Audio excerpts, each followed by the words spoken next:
How do you know when it's time to launch a group coaching program or a retreat? I'm Darla LeDoux, founder of Sourced, and you may or may not know my first book is called Retreat and Grow Rich. I'm a fanatic for group coaching and retreats. I deeply, deeply believe that when we are validated in a group and we're seen for the things that we've been hiding and accepted and received, the transformation goes really deep. So I'm a huge fan of facilitating group programs if you're ready. One of the things that I learned in hosting tons and tons and tons of retreats called Retreat and Grow Rich Live, and working with retreat leaders and aspiring retreat leaders from around the world, is not everybody is ready to move to group. So I'm going to give you 5 ways to know you're ready to move to groups, or almost like a checklist, a readiness checklist. The first thing that you want to be sure that you know before you move into group coaching is who are the people that you really love to work with. So you want to work with people one-on-one long enough to feel clear and excited about the archetype, I call it your star client, the people that you would love to have in a room and spend all of this time with. Even if ultimately you don't love working one-on-one and you really want to leverage your time and you show up best in groups, I want you to work with enough people one-on-one to know who you would really want in your group. And by the way, those one-on-one clients will become the people who will come to your first retreat, so nothing is wasted. Number 2 is I want you to know the common destination that your star client is interested in. Because when you're hosting a retreat, first of all, being able to fill the room depends on having a clear destination that your clients are interested in. It's not about saying we're going to do yoga or we're going to journal or we'll be in a mansion on the beach. Those things might nudge someone over the edge, but it's really about being clear. What do they want? What's the destination that they have in common? This is important for 2 reasons. One, it's good marketing. People invest in an outcome, not necessarily a process. But secondly, it's letting people know who else will be in the room.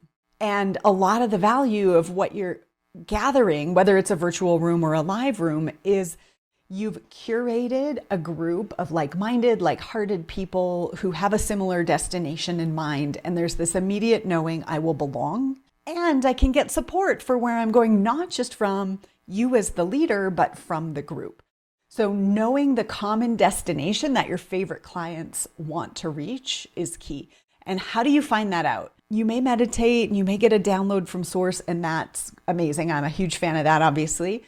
But you're really going to find that out by working with clients and seeing where they really light up and what has them pull the trigger to hire you, because that's what's also going to have them pull the trigger to join your group. Number 3 is you want to be skilled at knowing how to presence commitment. And this is essentially sales. How do you get good at sales? By doing it, right? So again, having these one-on-one clients that you have had these conversations with is going to help you be able to market to a group.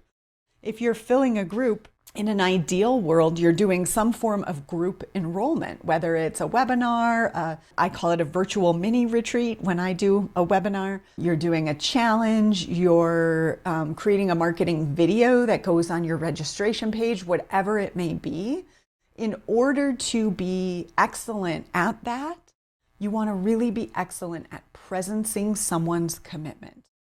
Because sales has 2 steps. The first is helping someone decide that they're actually committed to this destination, right? Like, is it a priority in their life? And then the second step is, do they want to get there with you? So presencing commitment is a key skill. And if you haven't gotten good at that, you might end up launching to crickets, which I did in the beginning. So I'm speaking from experience. Number 4, trust how your magic works.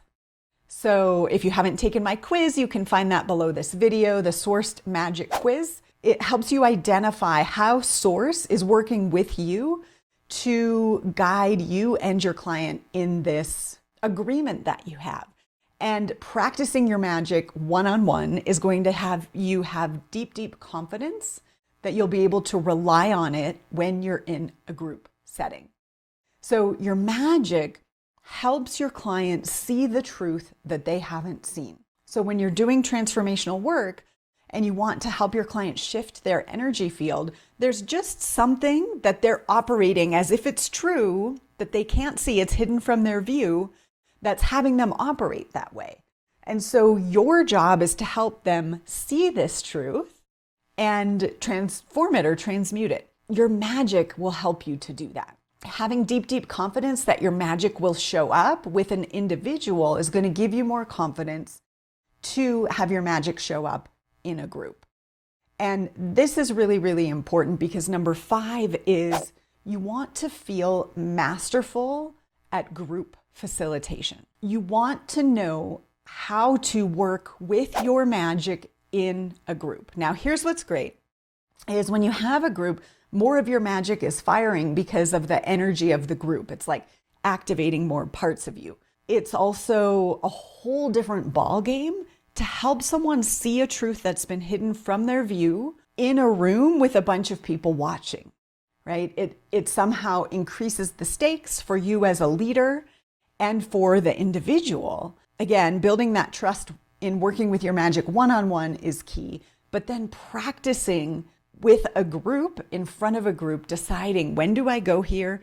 How do I navigate someone's question or someone's resistance? Or when I see their default energy pattern, which is what I call this energy hidden from your view, as the leader, if you see their default energy loud and clear, but they don't, right? And they're just being them and they're bumping up against this resistance, how do you gently help them to see that truth, which your magic is picking up loud and clear, while deeply, deeply honoring them and allowing them to be receptive to hear it and to hear the validation of the group?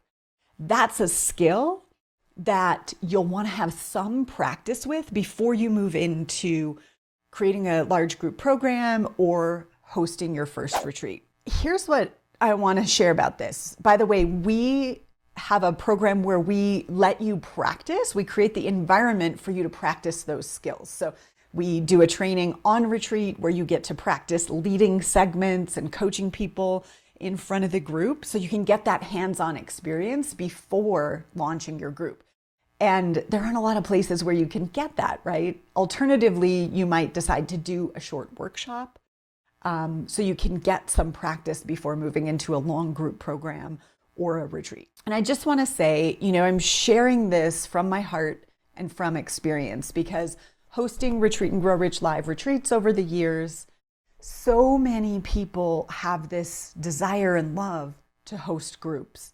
In working with clients, a lot of people did not yet have these 5 things to have the confidence to actually invite people into their group.